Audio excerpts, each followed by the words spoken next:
Hello, I'm Org, and in this video I will review the Cromwell, a Tier 6 British medium tank. While this tank may have great mobility and a decent gun, I found that it didn't really suit how I played World of Tanks.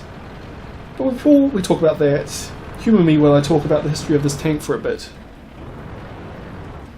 I find the Cromwell to be a particularly interesting tank in history, because it seems to me to be the point where the UK cruiser tank concept started becoming a main battle tank concept. Before the war, British Army doctrine divided tanks into two classes: the infantry tanks, which were supposed to break through the enemy's front lines, and the cruiser tanks, which would pass through the gap made by the infantry tanks to devastate the enemy's rear. Conceptually, the infantry tanks took on the role of heavy cavalry in a 19th century battlefield, while cruiser tanks were more akin to light cavalry. As such, the focus of cruiser tanks was on speed. British designers believed that a tank that was moving fast was very unlikely to be hit, and so armour would not prove all that necessary. Likewise, firepower was traded for speed. The cruiser tanks were not expected to attack organised, coordinated or entrenched enemy units, and so a couple of machine guns and a light anti-tank gun were considered sufficient for this role. At the start of the war, the British had four types of cruiser tanks in service, and the Covenanter and the Crusader were in the final stages of design. However, the battles of France and early actions in Greece and North Africa showed issues with the cruiser tanks. Firstly, they were all very unreliable. Those tanks broke down easily and required significant maintenance that was not always possible on a mobile front line. In Greece, for instance, 9 cruiser tanks broke down and had to be abandoned for every one that was destroyed in combat. Secondly, the idea that they would not have to engage powerful enemy forces was proved incorrect. In the Battle of France, they were used to counterattack German breakthroughs or hold the front lines. Essentially, in defensive battles, there was nothing for them to do, or nothing that they were good at for them to do. A lot of combat was seen in defence of Calais, where the cruiser tanks were thrown against the 1st and 10th Panzer Divisions. The light guns of those tanks did very little against even 1940 German armour, while the Germans were able to inflict heavy losses on the cruisers. After the Battle of France, the British started developing a new model of cruiser tank. It was supposed to retain the speed of its predecessors, but to have more armour and a more effective armour-piercing gun. These specifications would eventually lead to the Cromwell, although it would take a long time. The big issue that was causing delays was the engine. Initially, the British tried powering this tank with the same engine that they used on the cruiser tanks Mark III to VI, which did not lead to good results, as the prototype Cromwells were significantly heavier than those tanks. Meanwhile, in North Africa, the Crusaders were struggling against the Germans and Italians. When the Axis were defending, they tended to do so in depth, meaning that even once the front line was broken, the cruiser would still run into entrenched guns or other well-prepared armoured formations. Owing to delays in Cromwell development, the decision was made to upgun the Crusaders to a 6-pounder gun, which gave them more capability against tanks, but still not much about entrenched anti-tank guns, where a machine gun was kind of insufficient. Because of this, they ended up getting replaced by the American Grant and Sherman tanks, since the Cromwell was taking a long time. The Cromwell's engine problems were eventually sorted by the development of the Meteor engine, a redesign of the Merlin aircraft engine. However, this was not really in sufficient numbers until the beginning of 1943, so the Cromwells missed out on the North African and Italian campaigns. There was one final change made to the Cromwell before it entered service, and that was the replacement of the 6-pounder gun with a 75mm gun capable of firing high explosive rounds. Experience had taught the British that machine guns were not sufficient to deal with soft targets, such as entrenched anti-tank guns, that the cruiser tanks would encounter, and a bigger punch was necessary.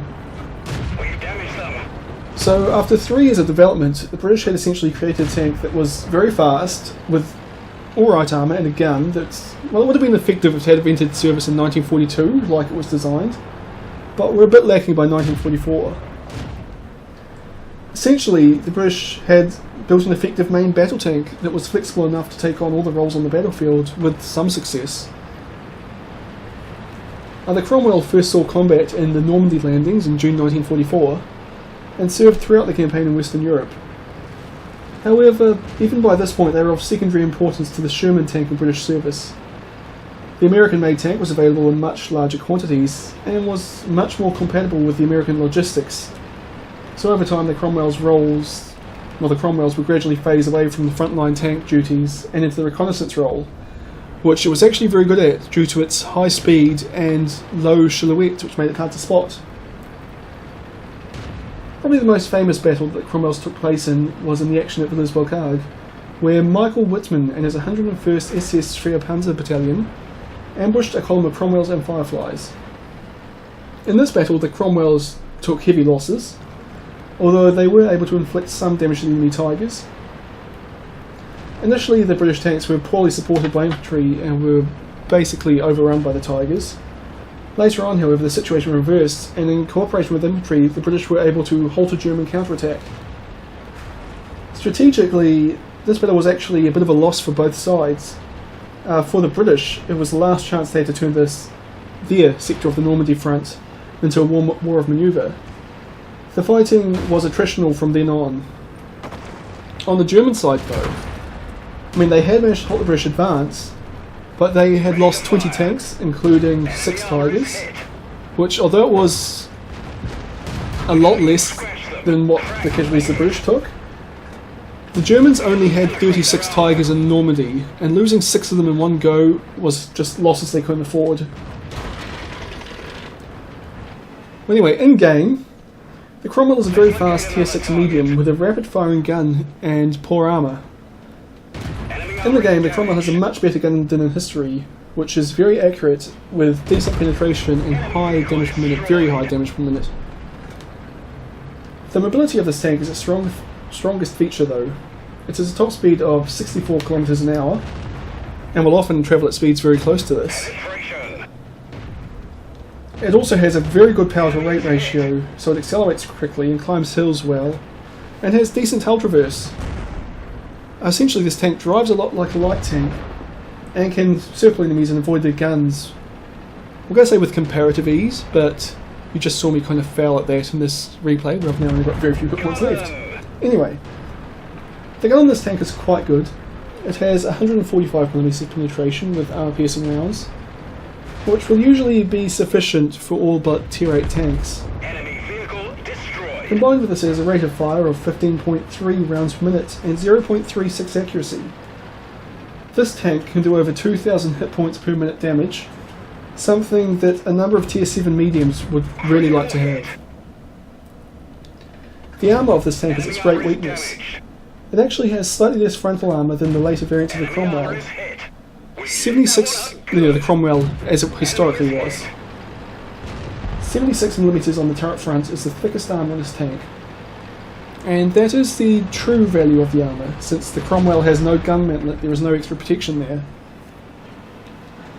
The armour is also very flat, so there is very little increase in effective thickness due to angling. Most all shots that hit your Cromwell will penetrate. Some other stats that should be mentioned are its camouflage and view range, both of which are pretty good for a Tier 6 medium, and its signal range, which is a bit on the bad side but not horribly so.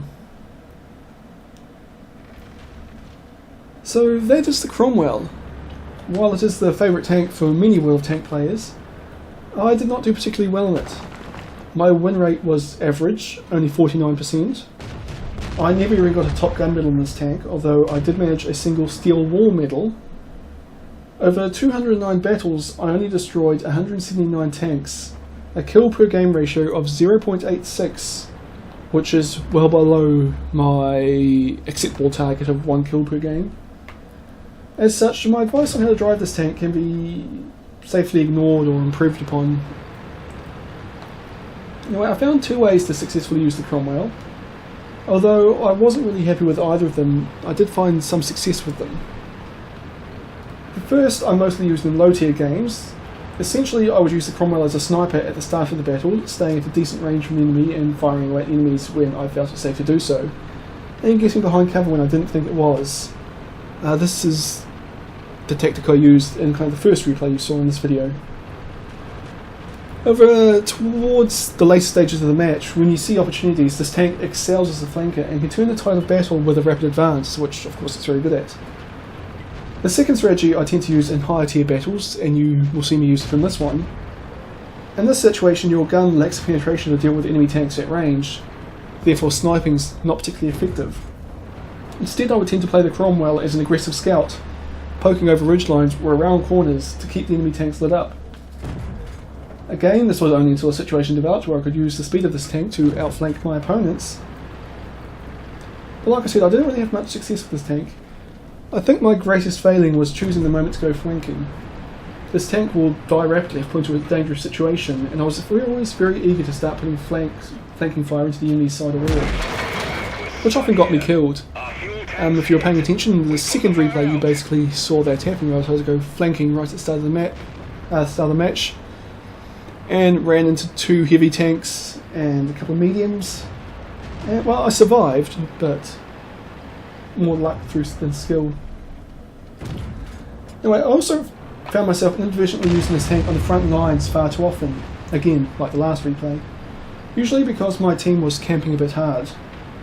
Again, like the last replay where I piled up at the corner and found my whole team was sitting there as well. Anyway, the Cromwell really doesn't have the armour or hit points for that kind of work, so it usually did not end well for me. And that's all I have to say about the Cromwell. I think it is a really great tank. It's just not one that really suited my playing style. I'm just not patient enough and, I suppose, experienced enough to be able to pick the moment to attack well enough to use this tank. I mean, generally speaking, I don't do very well in medium tanks at all, probably for the exact same reason. But anyway, I hope you found this video interesting or useful, and well, I won't really see you all next time because I'm going to get to the end of this game, but let's get on to the commentary. So anyway, you kind of saw what I was doing there. As I said, I've kind of pulled up to this ridge, and I'm just kind of poking over and manoeuvring a bit and just trying to keep the enemy tanks lit up as much as I can so that the guys behind me can keep putting shots in, and the artillery of course. But I am still looking for occasional shots, and I've seen that KV-13 is basically a one-shot kill even for me if I can penetrate it. And I'm looking for a shot, but I don't quite see it, or I don't quite have it. This T25-2 is not looking at me, so I take a couple of shots. And they both miss. The first one because I didn't aim, and the second one, well, it moved forward and my shell went a bit high. Oh, and Sherman Jumbo's trying to rush. So I come down to put some flanking shots in. And I get incredibly lucky there. It manages to bounce. It must have hit the side of my turret, which would have been an auto bounce. And Cheery's decided to poke over the ridge. I get to put one shot in there, and then it pulls back. And things are actually looking pretty good for us on both flanks of this map. It's just in the centre that we've got some problems. Spotted the KV-13 again, it misses because I pulled back. Again, I'm mostly focused on keeping myself alive and keeping the enemies lit up as opposed to doing damage. And I was thinking about taking shots at that Cherry there, but it's looking at me. There's T25-2s up there looking at me as well. It's just these last 2 tanks over on this flank. There's an MT-25 lurking around somewhere, but that doesn't really concern me. I'm just trying to keep these guys lit up, but I'm guessing artillery is more focused on the cap at the moment. We have 3 enemy tanks in the circle. And the MT-25's actually come around behind us and is flanking us hard, but I get killed by artillery. And I'll spare the rest of this replay because we lose quite badly. And I was going to show you this replay, but it's actually really boring now that I think about it. No, it's not boring, it's just old Kamaran where games take a long time, so I'll end the video here. Anyway, I hope you've enjoyed this one, and I'll see you all next time.